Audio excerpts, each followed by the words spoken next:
성신, 지신, 자동.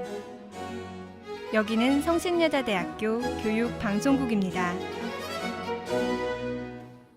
본 방송국은 대학인의 소리를 담아 자주적인 성신문화 창달에 기여하고자 노력하고 있으며 창조적이고 실천적인 프로그램과 주체성을 지닌 보도를 담당하고 있습니다.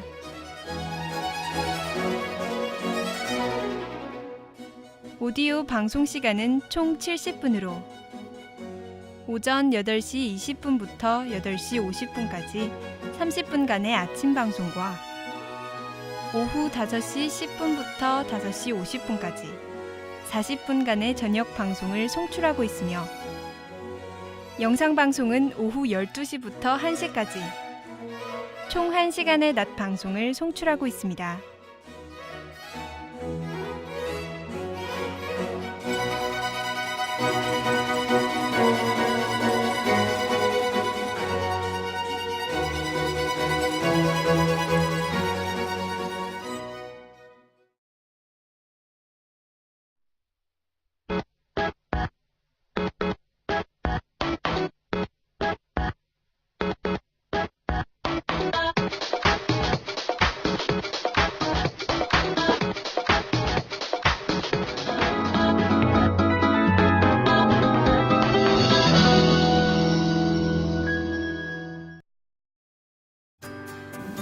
안녕하십니까. 이번 SEBS 2013 연말토론 진행을 맡은 사회자 강민주입니다.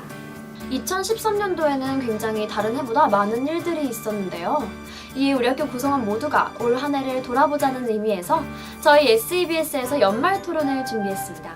첫 번째 주제는 1년 만에 공석을 채워준 총학생회죠. 제28대 총학생회 두드림입니다. 네, 2013년도에 성신을 돌아보자면 두드림이 빠질 수 없겠죠. 정문정 총학생회장을 필두로 1년간의 임기를 알차게 채운 두드림, 제가 분석해봤습니다. 함께 보시죠. 2012년 12월 7일 총학선분으로 출마했던 리얼 성신과 럭키펀치를 제치고 제28대 총학생회로 당선된 선보는 바로 두드림이었습니다. 2012년 선거가 무산됨에 따라 걱정과 기대를 한몸에 받았는데요. 그렇다면 1년간의 임기를 꽉 채운 두드림의 행적을 알아볼까요? 가장 먼저 두드림은 2월 13일에 진행된 신입생 OT에서 등록금을 5% 인하한 사실을 알렸습니다. 그리고 이어지는 3, 4월엔 가식 행사를 비롯한 다양한 이벤트를 열어 학우들의 흥미를 끌었고요. 그리고 5월에는 재능드림이라는 타 학교와는 차별화된 축제를 열어 학우들의 큰 흥미를 이끌어냈습니다. 이어 2학기가 되자마자 두드림은 여러 이벤트로 학우들의 개강을 맞았는데요. 특히 이전에는 볼 수 없었던 영화 시사회와 같은 이벤트는 학우들의 호응을 이끌어냈습니다. 축제 시즌인 9월엔 학생들의 복지란 꽃이 활짝 피었는데요. 학생회관이 새롭게 단장돼 학우들에게 편의를 제공했고 성신가요제와 인기 연예인과 함께한 축제, 그리고 클럽 개장 등의 두드림만의 축제를 열었습니다. 임기가 끝나가는 10월, 11월에도 두드림은 끝까지 시사회와 티켓 배부 등의 이벤트를 열어 학우들과 함께하는 모습을 보였습니다. 그럼 이제부터 두드림의 공약이 어떻게 그리고 얼마나 실천됐는지 SEBS와 함께 알아보실까요? 두드림은 가장 먼저 최대 5%의 등록금 인하 공약을 이행했습니다. 그 결과 지난 1월, 우리 대학은 등록금 심의위원회를 열어 2013학년도 학부 및 대학원 등록금을 지난해보다 5% 인하했는데요. 대학 측에서 2.5%, 학교법인 측에서 2.5%에 도합 5%의 인하율을 합의한 겁니다. 이에 대한 학우들의 의견 들어보시죠. 이번에 등록금이 줄었잖아요. 줄이면서 문제됐던 일은 없는지 그리고 준 금액이 학생 복지 비용에서 줄어든 것은 아닌지 궁금합니다. 그럼에도 불구하고 학생회 간 리모델링과 학교 곳곳의 쉼터 개설, 그리고 장학금 또한 늘었습니다. 그렇다면 혹시라도 학우들에게 돌아가는 손해는 없을까요? 우선 이거는 저희 총학생의 역할이 굉장히 중요한 역할이었기 때문에 학교의 끊임없는 그런 논의와 저희가 그 요구를 통해서 이것들이 이루어진 것이라고 저희는 생각을 하고 있습니다. 학생회관 리모델링 같은 경우에는 너무나도 학관이 여태까지 너무나도 학생들이 이제 활동하기에 어려운 부분이 많았고 너무나도 낙후됐고 너무 더러웠기 때문에 그런 환경에서 학우 여러분들께서 학교를 다니는 것에 대해서 저희는 정말 가슴 아파하면서 이 부분에 대해서 어떻게 학우 여러분들께 도움을 드릴 수 있을까라는 생각을 통해서 학교에 끊임없이 요구를 하게 되었고 그리고 최대한 빨리 학관이 완성되도록 많은 노력을 기울였다고 학우 여러분들께서 좋게 봐주셨으면 좋겠습니다. 네, 등록금이 줄어드는 것에 대한 한 학우의 걱정에 장문정 총학생회장은 학교에 요구하면 충분히 가능한 일이었기 때문에 걱정할 것은 없다고 답했습니다. 그렇다면 장학금으로 넘어가 볼까요? 두드림은 선거운동 당시 장학금에 대한 예산을 40억에서 50억까지 예상하고 학교에 건의한다고 약속했습니다. 또한 멘토멘티 제도를 실시해 멘토에겐 장학금을 지급하는 제도를 제안했는데요. 여기에서 또 하나 학우들이 의문을 가진 건 두드림이 형설장학금을 자신들의 공약 이행이라고 말해왔던 겁니다. 두드림이 요번에 내건 공약 중에서 형설 장학금이 있었는데 선배들이나 이렇게 말을 통해서 들어보니까 형설 장학금은 원래 이전에도 있었던 건데 왜 두드림이 다시 그 형설 장학금을 공약으로 내건 건지 그리고 그 과정에서 어떠한 변화가 있었는지 저희는 구체적으로 모르기 때문에 그게 매우 궁금했어요. 저희 두드림이 형설장학금을 저희들이 이행 공약이라고 말씀드린 건 당연히 맞는 일이고요.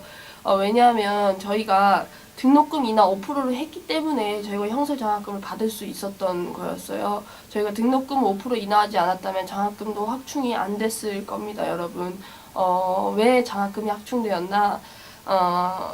등록금을 인하하면서 정부에서 학교에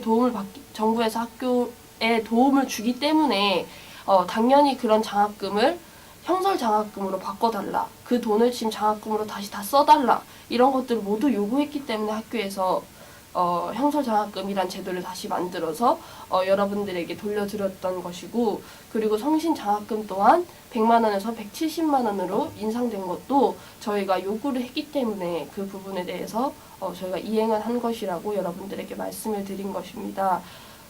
멘토 멘티 제도들은 저희가 두드림 문화 서포터즈나 아니면 두드림 축제기획 서포터즈들을 만들어서 저희가 멘토 멘티 제도를 했는데 이 부분에 대해서는 저희가 좀 미흡한 부분이 있지 않았나 생각을 합니다.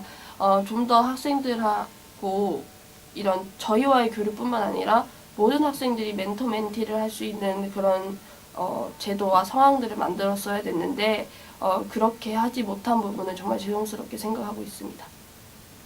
두드림이 공약을 실천하기 위해 노력한 건 잘 알겠습니다. 하지만 두드림 서포터즈가 당선 전 약속했던 멘토멘티 제도였다는 건 학우들은 잘 모르고 있었는데요. 등록금과 장학금의 경우는 앞으로도 계속 해결해야 할 문제입니다. 학교 측과 학우들 그리고 총학생회가 많은 대화를 통해 투명한 소통을 했으면 좋겠습니다. 네, 다음 공약은 선거운동 당시 많은 학생들의 관심을 한몸에 받았던 부분인데요. 바로 졸업학점에 관한 겁니다. 두드림은 졸업학점을 140학점에서 130학점으로 낮추고 학기 최대학점과 최소학점의 스펙트럼을 넓혀 학우들에게 자율성을 주겠노라고 내세웠는데요. 그렇다면 2013년 올 한 해 어떻게 진행됐을까요? 저희가 학교와 많은 교학 협의를 통해서 이 부분에 대해서 많이 회의를 했는데요. 학사제도라는 게 한 번에 바뀔 수 있는 제도가 아니기 때문에 여러 번의 시행착오를 겪고 그리고 많은 시간과 회의를 통해서만 바뀔 수 있는 것이라고 저희들은 학교와의 회의를 통해서 그런 사실을 많이 알게 되었고요. 집중적으로 시행했던 거는 그럼 졸업학점을 130학점으로 해달라. 왜냐하면 이 부분에 대해서는 학우 여러분들이 학교를 다니면서 140학점을 들으면서 학교 생활하는데 좀 이제 외부 활동도 하고 외부의 학원들도 다니면서 좀 학교에만 너무 시간을 뺏기는 것이 아닌가 이런 생각들도 들었고 그리고 저희 학교 말고 저희 주위에 있는 학교들 그리고 서울권에 있는 학교들은 거의 다 졸업학점 130학점이기 때문에 저희가 이 부분에 대해서 더 학교에 강력하게 요구를 했고 그래서 학교에서 설문지를 통해서 학우 여러분들에게 설문을 하고 그 결과를 바탕으로 11월 말 이제 12월 초쯤에 130학점을 적용할지 말지 그 부분에 대해서 결정을 한다고 저희가 그렇게 이야기를 들었고요. 아직 정확한 건 아니지만 130학점이 된다면 2014학년부터 적용될 것으로 알고 있고 다음 총학생회가 건설이 된다면 이 총학생회도 이 부분에 대해서 많이 신경을 써주셨으면 감사하겠습니다. 두드림이 아직 학기 최대 학점과 최소 학점을 변경하는 데 의의를 두고 있다면 두드림이 직접 학교 측과 이야기를 나눴으니 다음 총학생회에게 물려주는 것도 나쁘지 않을 거라 생각합니다. 다음은 약간은 민감한 사안일 수도 있는데요. 정치 성향을 배제한 총학생회란 공약에 대해서입니다. 두드림은 처음부터 정치색이 없는 총학생회를 주장해왔습니다. 하지만 이 공약에 어려움이 닥쳤는데요. 바로 지난 여름에 불거진 시국선언 사태입니다.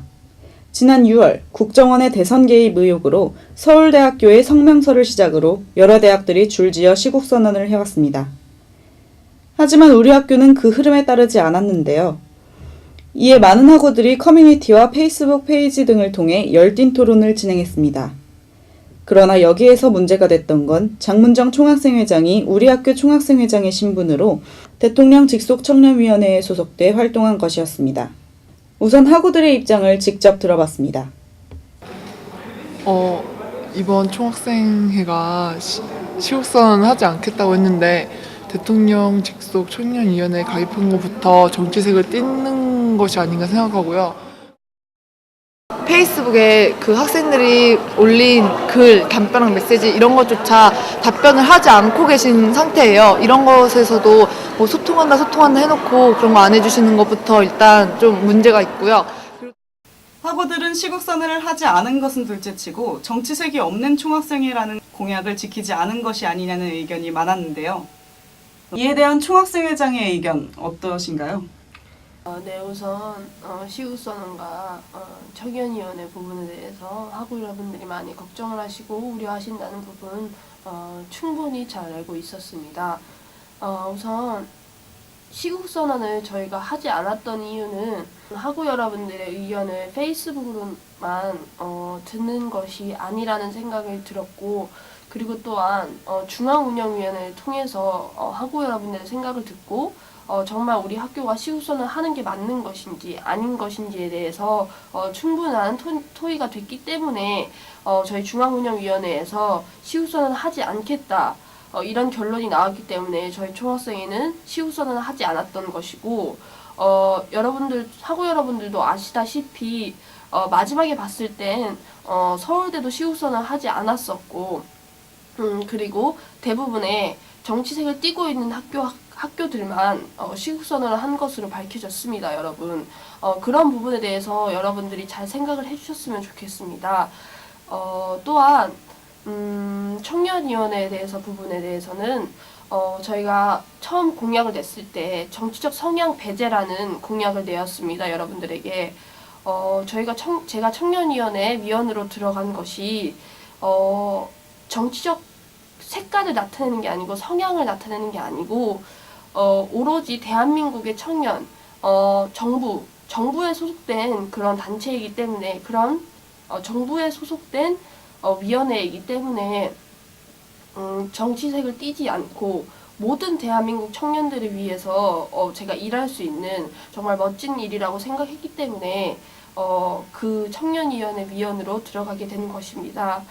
그리고 학우 여러분들에게 미리 말씀드리지 못한 그 부분에 대해서는 정말 죄송하게 생각하고, 그 이유는 제가 청년위원회 됐다고 위원이 됐다고 연락이 왔을 때 그 전 몇 시간까지도 제가 답보 상태였습니다. 그렇기 때문에 여러분들에게 미리 말씀을 드릴 수 없었던 점 양해해 주시길 바라겠습니다. 시국선언에 대한 문제는 아직 사회적으로도 끝나지 않은 사건인데요. 그런 의미에서도 우리 모두가 다시 한번 생각해 볼 필요가 있을 겁니다. 단순히 타 대학들도 하는 걸 우리라고 못할 소냐가 아닌 이 사회의 엘리트 과정을 걷고 있는 사회 구성원으로서 내가 더 나은 사회의 내일을 위해 무엇을 할 수 있을지 깊이 생각하고 참여하는 게 대학생의 역할이 아닐까요? 우리나라 민주주의의 역사에서도 볼 수 있듯이 말입니다. 냄비근성이란 말이 표현적 언어로만 남게끔 우리 모두가 생각해봐야 할 문제입니다. 다음은 가장 기본적이면서도 중요한 총학생회의 역할입니다. 학우들과의 소통인데요. 이에 대한 학우들의 의견 먼저 들어보시죠. 또 두드림이 많은 행사를 한 건 사실이지만 학우들의 의견 없이 직접 묻거나 대자보 같은 걸 붙이는 일이 없었어요. 그만큼 학생들의 의견을 반영하지 않았다는 것을 들 수 있고요. 간식 행사 같은 것도 시간대를 그저 통보하고 현재 우리 학교는 공식적으로 지정된 커뮤니티가 없는데요. 에브리타임 앱이나 다음 카페 성강정, 그리고 학생 자체적으로 만든 수습관과 네이트 클럽이 그나마 학생들이 모여 이야기하는 곳이지만 아직 모두가 모였다고 보긴 힘듭니다. 두드림은 선거운동 당시 학우들을 위해 커뮤니티를 만들고 자신들이 학우들에게 일일이 찾아간다고 했는데요. 이에 대한 총학생의 의견은 어떤가요? 저희가 여러분들에게 커뮤니티를 만든다고 했는데 소통을 하기 위해서 커뮤니티 부분에 대해서는 우선 저희가 진행되는 과정이 있고요. 그리고 저희가 자바 시스템이나 지금 포털 시스템 같은 것들이 있잖아요. 그 부분에 차세대 시스템이라고 해서 새로운 시스템으로 만드는 건데요. 그래서 저희가 커뮤니티나 이런 것들을 먼저 만들어줄 수 없겠냐, 아니면은 교육 시스템 들어가는 부분에서도 교수님들의 PPT를 저희가 폰으로 받아볼 수 있고 그런 것들을 할 수 없겠느냐라고 학교에 요구했을 때 그 경우에 돈이 배로 든다고, 지금 이 돈을 들여서 커뮤니티를 만들면 그때도 어차피 똑같은 돈이 들기 때문에 그 돈을 지금 충족시킬 수가 없다라고 학교에서 이야기를 하였고, 저희가 커뮤니티를 만들기 위해서 노력을 했지만 솔직히 시간이 많이 부족했던 것이 사실이었습니다. 왜냐하면 매달마다 행사가 있었고 그 행사들이 치르는데도 저희가 많은 시간들이 소요가 됐었고, 그리고 또한 저희가 총학생회가 되면서 인수인계 받은 것이 하나도 없어요, 여태까지. 그렇기 때문에 저희가 모든 기획들을 새로 처음부터 했었어야 됐고, 모든 시작을 처음부터 했었어야 됐기 때문에 좀 미흡한 부분이 있었다고 저희도 생각을 하고 있습니다.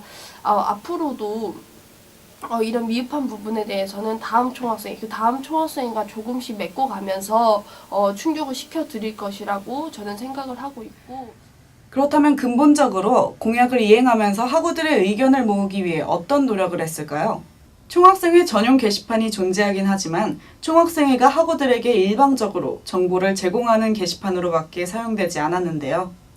또 학우 여러분들께서도 저희가 조금 미흡했지만 그래도 여태까지 총학생회와 다른 저희 두드림 총학생회를 생각해 주시면서 소통을 하려고 노력을 했던 저희들의 그런 생각을 꼭 알아주시길 바라겠고, 재능드림이나 축제나 그리고 매달 있었던 그런 행사들을 통해서 학우 여러분들을 저희가 직접 만나고, 저희가 그런 그 활동들을 통해서 받았던 학우 여러분들의 직접적인 쪽지나 그런 메일 같은 것들을 통해서 저희들은 소통을 했다고 생각을 하고, 총학생회가 일일이 찾아간다는 그 부분에 대해서는 저희가 많은 행사들을 통해서 여러분을 만났던 거에 저희가 의의를 두고 있고, 그리고 학우 여러분들에게 생각하셨을 때는 일일이 저희가 찾아다니면서 학우 여러분 이런 생각은 어떠세요? 저런 생각은 어떠세요? 이런 것들에 대해서 생각을 하셨을 거라고 저는 생각을 하고 있습니다. 하지만 일이 너무나도 많았기 때문에 행사를 통해서 했던 저희들의 소통이라고 생각해 주셨으면 감사하겠습니다. 실제로 총학생회에서 한 활동 중 학우들의 만족감을 얻은 사례도 많습니다. 학생회가 리모델링과 여러 휴게시설, 그리고 깨끗한 예산 사용 공개 등인데요. 또 타 학교와 차별화된 새로운 축제를 열었다는 점도 학우들은 칭찬을 아끼지 않았습니다. 네, 학우 여러분, 정말 성신여대를 좀 더 사랑하고 저희 성신여대라는 이름으로 정말 힘차게 나갔으면 좋겠습니다. 저희 28대 총학생회 두드림이 1년 동안 총학생회를 하면서 정말 성신여대 여러분, 학우 여러분들의 그런 발랄함과 생기 넘침, 그런 행복한 모습들을 많이 보면서 저희도 많이 행복했습니다, 여러분. 앞으로도 정말 행복하시고 남은 학교 생활도 열심히 잘 하시고 사회에서 꼭 성공해서 만났으면 좋겠습니다. 네, 감사합니다. 올 한해 총학생회의 활동 어떻게 보셨나요? 장문장 총학생회장을 중심으로 한 두드림의 여러 가지 활동으로 우리 학교에는 많은 변화가 찾아왔는데요.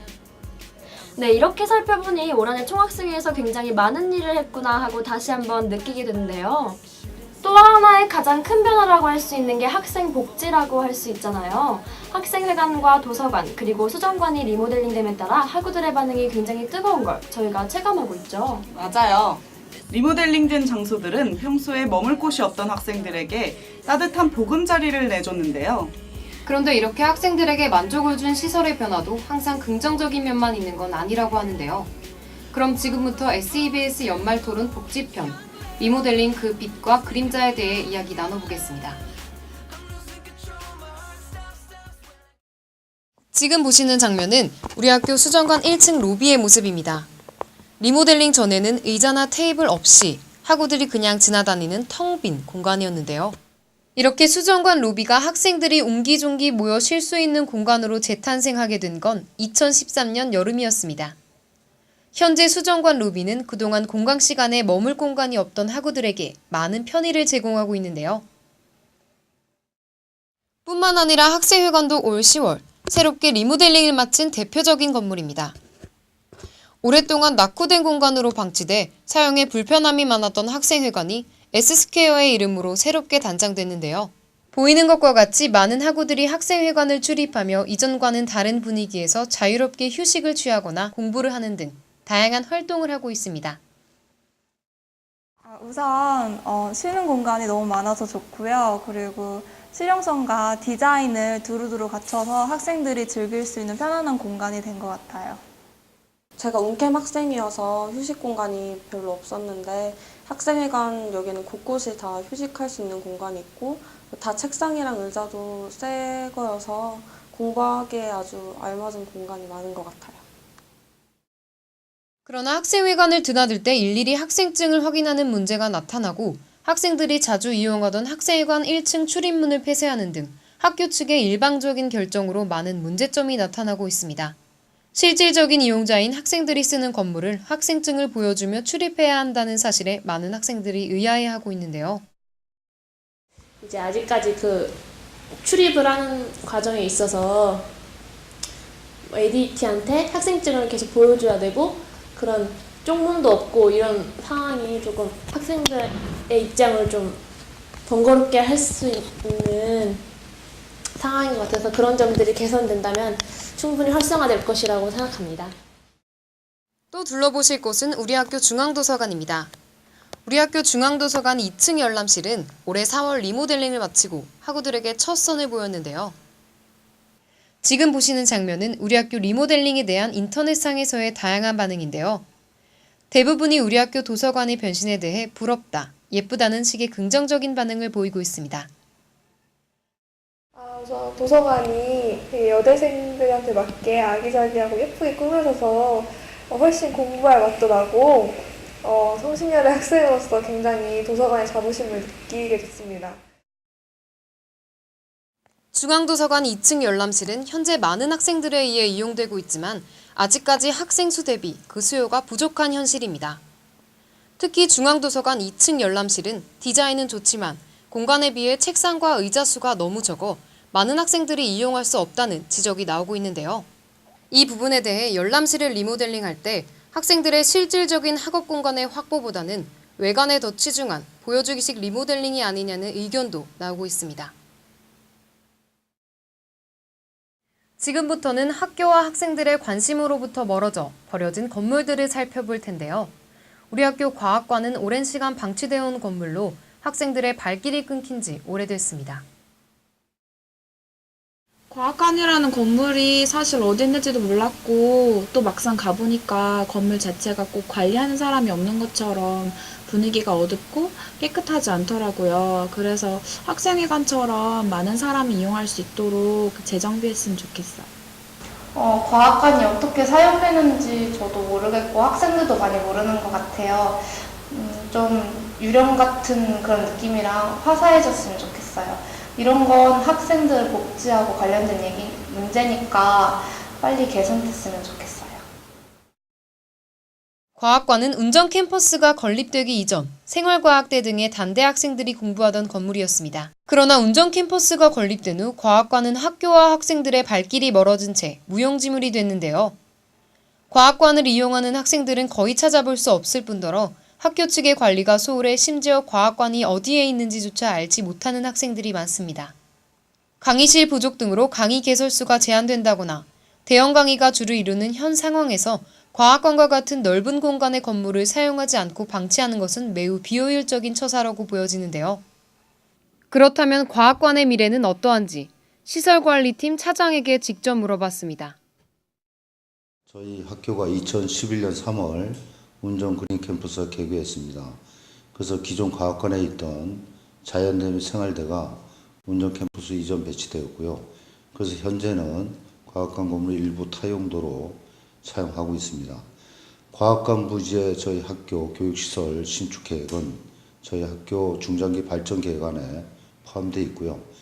우리 학교 입장에서 보면 지금 기숙사 건립이 제일 우선이기 때문에 학교 예산상 부족으로 인해서 기숙사 건립이 완공된 다음에 과학관 부지에 새로운 교육시설을 건축할 계획이 있습니다. 학교 측은 기숙사 건립으로 과학관의 리모델링은 당분간 이루어지지 못한다는 입장입니다.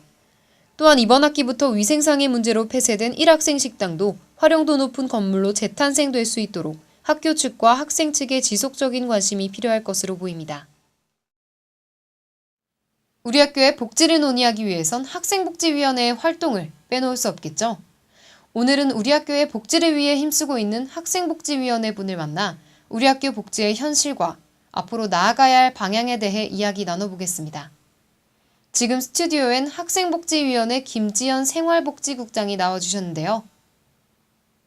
네, 자리해주셔서 감사합니다. 학생복지위원회는 언제, 어떤 목적으로 만들어진 기구인가요? 네, 학생복지위원회는 1988년에 처음으로 학생들의 복지를 위해서 출범한 기구예요. 지금 현재는 총 12명이 활동을 하고 있고 생활복지국, 문화국, 교육국으로 나뉘어서 활동을 하고 있습니다. 저희는 학생들 복지 생활에 대한 전반적인 부분의 행사를 기획하고 실제로 직접 진행도 하고 있고요. 학생들의 더 나은 복지를 위해서 항상 노력하고 있습니다.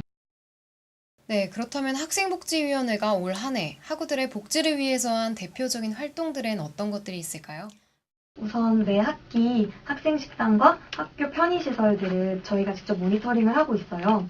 설문지를 자체 제작해서 학생들에게 배포해서 직접 결과를 받아보고 있고 저희가 그 결과를 바탕으로 업체에다가 학생들의 불만을 요청을 해서 시정 요구를 하고 있고요. 그리고 어버이날에는 카네이션 행사를 진행했었고 그리고 시험 기간에는 여러 업체들에서 협찬을 받거나 저희가 직접 기획을 해서 간식 행사를 운영하기도 하고요. 그리고 저희가 여성용품 공동구매 행사라던가 아니면 여러 학생들의 복지를 위한 행사들을 많이 진행하고 기획하고 있습니다. 네, 그럼 마지막 질문 드리겠습니다. 앞으로 학생들에게 바라는 점과 2014년 학생복지위원회의 계획에 대해 듣고 싶습니다. 학생복지위원회에서 학교의 많은 복지 혜택들을 학생들에게 드리기 위해서 노력은 하고 있는데 역부족이라는 생각이 많이 들어요. 왜냐하면 저희에게 피드백이 잘 오지가 않거든요. 그래서 좀 더 학생들의 많은 의견을 받아서 저희가 직접 시정해 나갈 수 있는 것들을 많이 고쳐 나가고 싶은데 학생들이 의견을 좀 더 많이 주면 좀 더 학생들이 원하는 복지의 방향으로 가지 않을까 생각을 해요.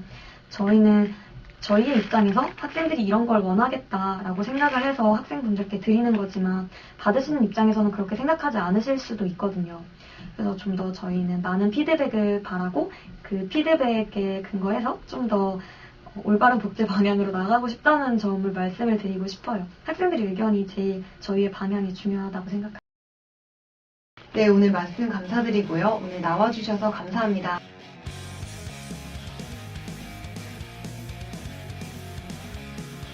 네, 지금까지 학생복지위원회 김지연 생활복지국장을 만나 학생복지위원회의 활동과 나아가 우리 학교 복지의 미래까지 살펴봤습니다. 한 해 동안 복지 부분에서 진행된 많은 변화를 확인하는 동시에 앞으로 실행되어야 할 많은 과제를 확인하는 자리이기도 했습니다.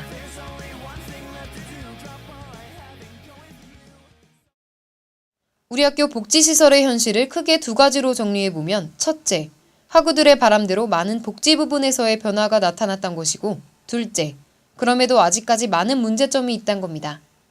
학우들의 요구를 수용한 학교 측의 행동은 그동안 고질적인 문제로 지적되어 온 학우들과의 소통 부족 문제를 해결하려는 노력으로 해석됩니다. 2013년 한 해 동안 우리 학교엔 많은 변화가 있었는데요. 특히 복지 부분에서 두드러진 변화가 있었는데요. 이는 많은 학우들이 필요로 하는 부분이었고 현재 학우들의 반응 또한 긍정적입니다. 새로운 기숙사 건립 계획이 확실시되는 등 앞으로의 복지 변화도 밝을 것으로 예상되는데요. 네, 다만 이러한 변화들이 여러 해에 걸쳐 굉장히 더디게 이루어졌고 그 이후에도 학생들의 편의를 온전히 보장해주지 못해서 지금까지 개선점으로 남아있는데요. 그럼 다빈 씨는 다가올 2014년 성신의 모습 어떻게 보시나요? 네, 우선 2014년엔 학생들에게 남겨진 불편함을 해소하고 더 나은 복지 향상을 위해 노력해야 할 것 같습니다. 또 학생들의 지속적인 관심 또한 필요하겠죠? 네, 오늘 연말 토론 시간에는 우리 학교의 가장 큰 이슈 2가지를 다뤄봤는데요. 다가올 2014년에는 좋은 일만 다룰 수 있기를 바라면서 연말 토론 여기서 마치겠습니다. 안녕히 계세요.